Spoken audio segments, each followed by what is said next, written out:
Sabres Live. Presented by Seneca Resorts and Casinos. Nothing else comes close. On the 21st of August, we find ourselves at the Amerks Alumni Golf Tournament at Cobblestone Creek Country Club in Victor. And head coach of the Amerks, Seth Appert, is with us. First time out on this track? It is. Yeah, we had our company staff, Christmas party here last year. Oh, lovely. Which was Didn't a nice play in event. the middle of winter? We tried. Okay. But we were told not to. Not even to go out for putting. Like you're going to whack and Night whack. putting, night snow putting. But Yeah. it's a gorgeous course. Oh, my gosh. It is gorgeous, yeah. And there's some massive houses around the course, too. This is a really, really tucked-in area. He It's hangs beautiful. in Plymouth in the summer. He knows this. Not this. Not my neighborhood. Got to know some friends and friends and friends. Maybe but Blash's neighborhood. although, Yeah, you know what? Here's the thing with living on the golf course. I witnessed it really, really good this morning. One of the guys in my group shanked one Uh-oh. about 280 yards, but very much to the right, and then we heard a big honk. Yeah, we've got one in our We group, hit too. a house, and there was a husband and wife outside that were not really happy. I did not go that way. They're all joking. They're like, maybe we should get a guy like Rob Ray on the group so that he can go pick up the ball. I'm like, I'm not going, guys. I'm not even We're gonna attempting. leave that one. Yes. So what's new? August 21st, the countdown is on here. Let's go. Yeah, it's exciting, and now you come back for this. Vinny Prospel got in last night, so that was the first time I've met him in person. Crazy. Talked on the phone 6-7 years ago, then Zooms over the summer. He was in the Czech Republic. So you hire a guy and you've never met him until last night. So great to have him and Pacer here. So now our staff is together. We're doing weekly Zoom calls, and our lineup is pretty much together now in Rochester. Obviously, just have to wait to see what happens at Buffalo camp. So it's exciting. We're only a few weeks away from rookie camp. I saw Vinny when I came in this morning, and big smile came to my face. Like, Vinny Prospel is one of the most genuine, good person in the game. Now, I know he got in trouble because he called Patrice Brisebois a certain green animal that is derogatory towards French Canadians, but and he had to go to diverse. That's okay, but Only you remember that. I remember that. But also because I played I with think that's Vinny. why I hired him. I played, well, yeah, you see? That's right. But I played with Vinny in Philly and in New York with the Rangers, and we sat next to each other on the. And this morning he was laughing. He goes, Marty was the only one that liked to talk before games, even when he played. And he goes, we used to just go talk a lot like before games because that was our nervous energy would get out that way. But as soon as I saw him, it was like meeting him again before training camp, getting ready. He's a fantastic guy. I'm really happy for you and your staff. And Pacher was here too, so I'm and his kid. I'm really looking forward to it. You guys had a great staff, obviously, with Pex and Webby.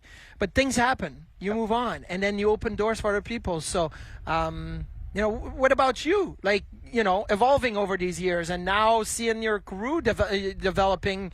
You lose a couple of assistants, 2 new ones coming in, but even the young players, like, where do you see this group developing into in the next 12 months? Well, yeah, we're proud of what we've done in the last couple of years. Certainly thrilled for Webby and Pex. We're going to miss them, but it opens up opportunity for new ideas and fresh ideas and excitement. And I don't look at those things when a player moves on, a coach moves on.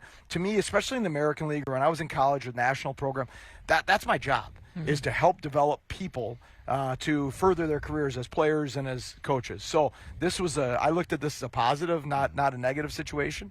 I think our team, on paper, it's certainly the most depth that we have in the years I've been at Rochester. Is there enough locker rooms in that lockers in that locker room for everybody? Well, it's interesting. It is a different challenge, right? Like, there's been so many times in the last couple of years, especially 2 years ago and 3 years ago, you're trying to just fill the lineup. And Calling the local bar for a goalie. Well, when in doubt, right? So there'll be other challenges this year that come with that. But on paper, this is the deepest we've been. But as a coach, that also kind of scares you, because there's going to be other things that come. Okay, so something new that has not been talked about between the three of us is the next affiliation, which is now Jacksonville and not Cincinnati. How does that impact what you guys do, how you do things, timely manner, all that kind of stuff, like, travel and all the rest of it, and as far as placement of prospects and and things like that. Well, I've already told Kevin and Jason that I think I need to do a scouting trip down there. Yes. I think it's very important that I go in like February and check out the Jacksonville players to make sure we're getting the right guys called up. So, it doesn't change a lot. Cincinnati was a really good relationship. Yeah. I think over time you see this in the NHL in their East Coast League affiliates. The marriage just ends up, for whatever reason, going a different way. And in Jacksonville, a couple things. They have a great ownership group. They have a phenomenal facility. Oh my gosh. Phenomenal facility. Marty and I were like, what? It's amazing. We're going to do Sabres Live from Jacksonville coming up here. I like it. And then they have a really good young coach in Nick Luco, who's a bright young mind that's going to be fun to work with. So I think there's going to be a lot of good things. And then we saw things over the summer. Some of the guys you sign on two ways. If you have to be in the East Coast League, there are worse places to be than Jacksonville. Yeah. So we're excited about the affiliation. Now, are you guys lobbying or petitioning for a direct flight from Jacksonville to Rochester so that it makes it easier when you have to get guys called up? Like, did guys drive from Cincinnati when they had to get Warm called on up? game day. I know he had to, but this is a little different. 59. That's a little different, right? You can't drive up here. You can't, and so there are some things, and Amir, who handles our video, but also hockey ops, travel. Those are things he deals with. So the nice part in pro, in college you have to worry about all those things as a head coach. You have to run all of it. In pro, I don't worry about that a lick. I'm like, Amir, find a flight for us. You know? And he's excellent at his job, so I let him do that. Yeah. As far as the depth, though, on that roster, I think that's what obviously our audience is most excited about, because it means great things presumably ahead in the future for the Sabres. What makes you say what you just said about the depth? Like, how do you look at it? How easy and or challenging is it to try to think of what it might look like, when we come around to opening night? Well, I think that now that first of all, the 5 rookie forwards last year are all second-year players. Now, some will be contending for spots and things, so you have to let that play out. But likelihood is that at least 4 of them, maybe more, and end up back. So that those are guys that now have a year under their belt. That middle core of forwards, meaning Murray, Byro, Weisbeck, Rusek, now they've become elite American League players, and they're knocking on the door. One of them maybe makes the Sabres at the start of the year, certainly with the Quinn injury, but 3 of them probably get to Rochester, right? Yeah. So there's a lot of depth there. Then you have Mersch back. We got Jobst back. Then you had some really good signings. Brendan Warren is back. We got Slaggert from Toronto, who had a really good year in Toronto. Giroux from Iowa, who played a game in the NHL last year. So the forward depth is great. Then you get Ciccone and Davies back, which was a phenomenal pairing for us. You bring Prowse back.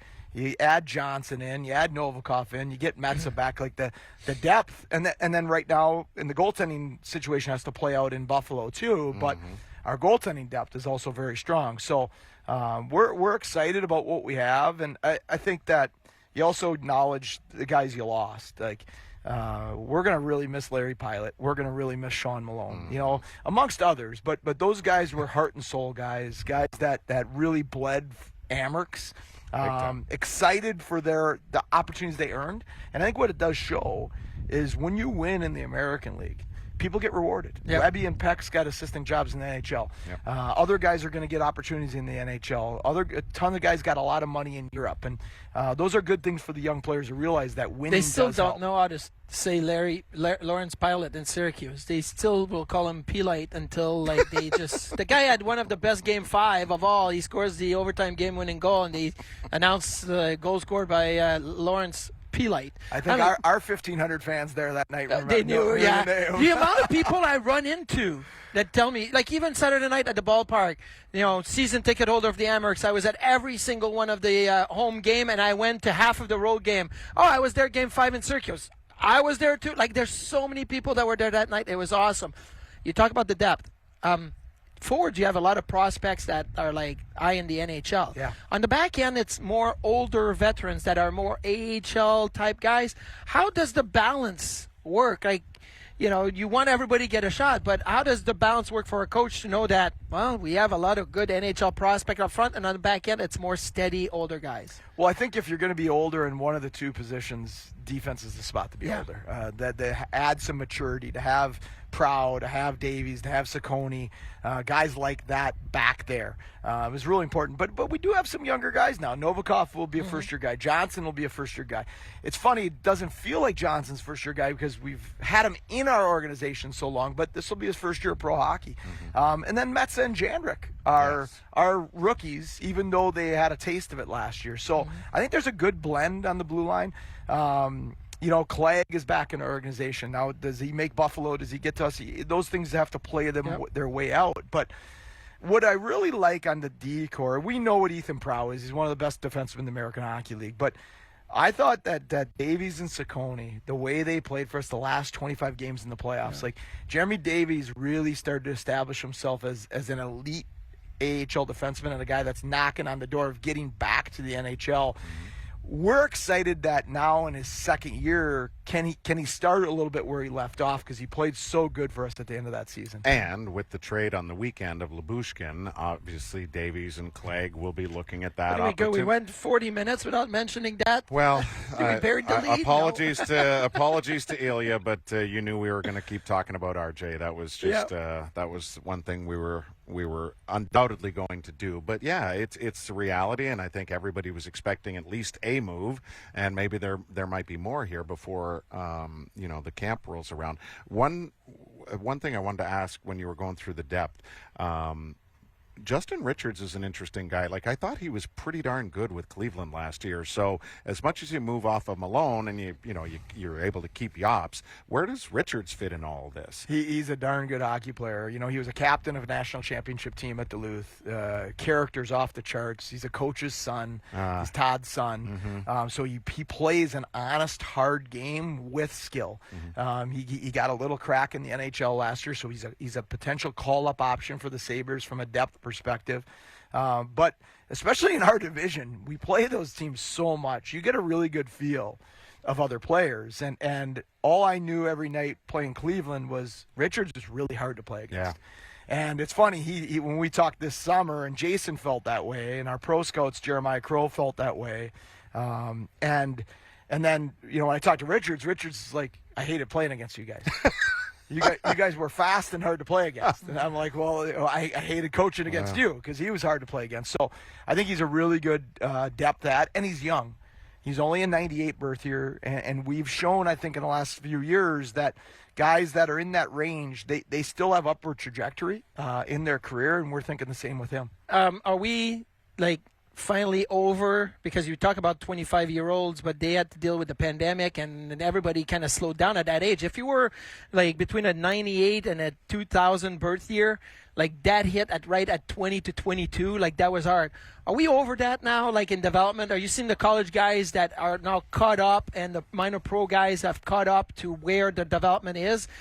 Maybe goalies are still a little behind because they haven't played as much, but are we past that weird moment in hockey? Yes, we are. I think right now, anybody from a staff perspective or a player perspective that is saying that it's now just an excuse for a player that's not progressing how we want them to progress. They have enough time sense. I do agree the goaltenders, the games played matters so much in net. So there could be a little bit there, but I do think we're past that now. They've had most of the last 2 years fully to play everywhere in the world to show who they are as hockey players. Okay. Thank you. Great Thank to see you. It's great to be on. Yeah, I know you got to get back out there and save your group. Who's your group? It's Connors and Ferris. Connors and Ferris. Yeah. They told me you got the white hat. I'm red team. That's Team Danforth. I'm actually Connors and Ferris alumni on this day. Okay, He's an alum. He's an alum, yes. Because there's not only an individual trophy, there's a team aspect. So we are a different team. Blue, white, and red are 3 different teams. Yeah, I'm really glad we're not all wearing white shirts like last year. That was really tough for me. Wasn't the best look on that sunny day. I'm expecting a white victory today. That's Okay, good. all I know. Thank you, Seth. Thanks, guys. We are rolling along here at the Amerks Alumni event and can't wait to see you at Sabres Fan Fest, which is fast approaching now. We are less than a month away, and we will encourage you to get involved, get a team together in the Hockey Fest portion of Fan Fest weekend. It's open to all skill levels and ages, youth to adult. Visit sabres.com/hockeyfest to register your team today. We'll wrap up Sabres Live after this. Stay with us.